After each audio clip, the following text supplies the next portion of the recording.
Bill Carroll and Pitt&CB Media. I am going to keep working my way through my watch list.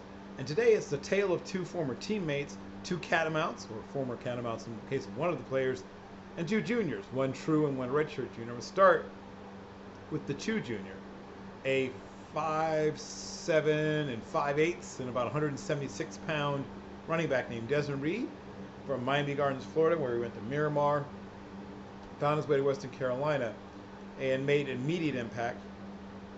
And things that you notice about him, I mean, he's small, but he's short, but he's not little.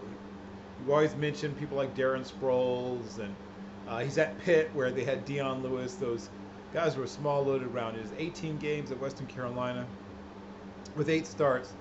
He had 1,723 yards, 17 touchdowns, 250 carries for 6.9 yards a pop. Also 42 catches for 495 yards. That's 11.8 yards per reception. And last season, he was a second-team All-American by AFCA, despite the fact he was limited to only 8 games due to injury, but averaged 112.1 yards rushing per game, had 13 touchdowns, and in that season, 21 catches for 283 yards, 13.5 yards per reception.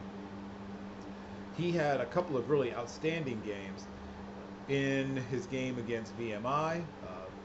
Back even as a freshman, he made a big impact, but against VMI, he had 101 yards in receiving on 14.4 yards per catch. And back in 2022, he's the Southern Conference Freshman of the Year, 826 yards rushing on 119 carries, 6.9 yards per pop, 21 catches, 212 yards. He is a true all-purpose running back, and while he isn't always outstanding in blitz pickup, he doesn't get overwhelmed, he isn't frightened of it. I think he'll continue to grow, both, not getting taller, but he'll put on probably some even more muscle. I could see him being able to carry probably 191-2 pounds, probably without losing anything. He could probably put another 15-16 pounds of mass on and, just be a very powerful, squat-bodied young man. His teammate who stayed at Western Carolina, redshirt senior, C.J. Williams, is a transfer himself. Started his career at Alabama, had originally committed to West Point, where he was going to be, a military officer, and then changed his mind for whatever reason. We still respect you.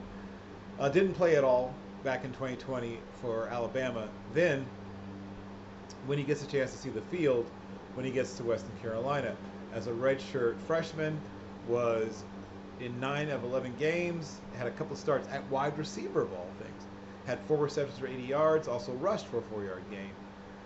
Then makes the switch the next spring over from trying to play receiver to stopping receivers, and did a pretty good job making that transition very quickly. Was in all 11 games as a redshirt sophomore.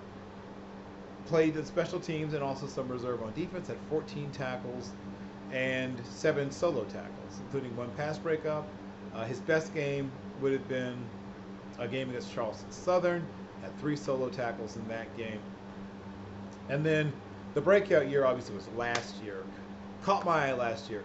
I saw him and said, this guy is probably a future NFL nickelback.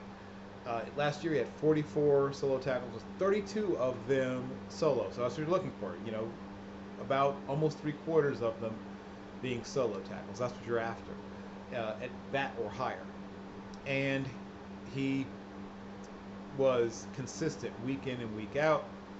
Had a tackle recorded in every single game played, 6 or more in 4 games, which, once again, we're talking about cornerbacks. Some of them are not tackle-centric. He's one who is. Also had 6 pass breakups, had his first career interception, and remember, he's only been playing this position for 2 years, only starting really beginning last year.